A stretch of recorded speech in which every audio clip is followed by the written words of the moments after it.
hetsika tematia dia fafiantsona ny rehetra araka ny kalazandray miampy resafirenena miady ny fahatrana dia rehetra io dia na tokonantoka voalohany fanjakana ny mpiarany miantoka ny vahoaka ny tia iara-iasanay io ady ny ATD-Carmody zany dia miady ny fahatrana dia entina manentana ny rehetra mampatsy ny rehetra ny adidiny amin'ny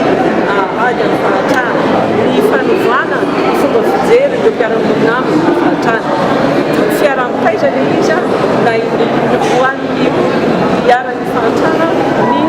miady miotra sy mampafantatra ny hafa ny amborogama ny miantrana hoan'ny olona tsy iara-fianatra dia miantra hoe ohatra niza zany manjoany dia miara-miady miara